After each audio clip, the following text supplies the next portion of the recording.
இது என்ன மாயம் படத்து மூலியமா இன்ட்ரோ ஆகி இப்போ ஒன் ஆஃப் த லீடிங் ஆக்ட்ரஸா இருக்கிறவங்க தான் கீர்த்தி சுரேஷ். கீர்த்தி சுரேஷ் அவர்களுக்கு கொஞ்ச நாளைக்கு முன்னாடி மலையாளம் பொலிட்டீஷியனு கூடயும் கீர்த்தி சுரேஷ்க்கும் கல்யாணம் ஆக போகுது அப்படின்ற மாதிரி நியூஸஸும் ஸ்ப்ரெட் ஆகிட்டு இருந்துச்சு. அண்ட் அது ரூமர் அப்படின்னு அவங்க தெரிவிச்சிட்டாங்க. அண்ட் அதுக்கப்புறம் அனிருத்தும் கீர்த்தி சுரேஷும் கல்யாணம் பண்ணிக்க போகிறாங்க அப்படின்ற மாதிரி டாக்ஸ் கொஞ்ச நாளாக போயிட்டு இருந்துச்சு. அண்ட் அதுக்கப்புறம் கீர்த்தி சுரேஷோட ஃப்ரெண்ட் ஒருத்தவங்க துபாயில் இருக்காங்க, அவரை தான் கீர்த்தி சுரேஷ் கல்யாணம் பண்ணிக்க போகிறாங்க அப்படின்ற மாதிரி டாக்ஸ் எல்லாம் போயிட்டு இருந்துச்சு.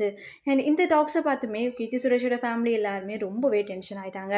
ஸோ கீர்த்தி சுரேஷோட மேரேஜை வச்சு கீர்த்தி சுரேஷ் இவங்கள தான் கல்யாணம் பண்ணிக்க போகிறாங்க அப்படின்ற மாதிரி டாக்ஸ் நிறையவே போயிட்டு இருந்துச்சுன்னே சொல்லலாம். இப்போது அவங்களுக்கு எப்போ கல்யாணம் ஆக போகுது அப்படின்னு அவங்க ஃபேன்ஸ் எல்லாம் வெயிட் பண்ண நிலையில் இப்போ கீர்த்தி சுரேஷ் அவர்கள் ஒரு நியூஸ் ஒன்று வெளியிட்டிருக்காங்க. ஸோ ஃபைனலாக நான் யாரை கல்யாணம் பண்ணிக்க போகிறேன் அப்படின்றது உங்களுக்கு தெரிய போடும். ஸோ நான் சீக்கிரமாகவே கல்யாணம் பண்ணிக்க போகிறேன் அப்படின்னு சொல்லி ஒரு நோட் ஒன்று ரிலீஸ் பண்ணியிருக்காங்க. அண்ட் அந்த கல்யாணம் கோவாவில் தான் நடக்க போகுது அப்படின்ற மாதிரியும் நியூஸஸ்லாம் வந்திருக்கு. இன்னும் கீர்த்தி சுரேஷ் யாரை கல்யாணம் பண்ணிக்க போகிறாங்க அப்படின்ற மாதிரி நியூஸஸ் எதுவுமே கிடைக்கல.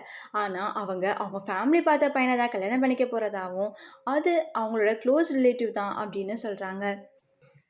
உங்களை எத்தனை பேர் கீர்த்தி சுரேஷோட மேரேஜுக்கு ஆர்வமாக இருக்கீங்க அப்படின்றது எங்க கூட மறக்காம கமெண்ட் செக்ஷனில் ஷேர் பண்ணுங்கள். இனி இந்த மாதிரி நிறைய அப்டேட்ஸ்க்கு ஸ்பெஷல் சினிமாவை சப்ஸ்கிரைப் பண்ணுங்கள்.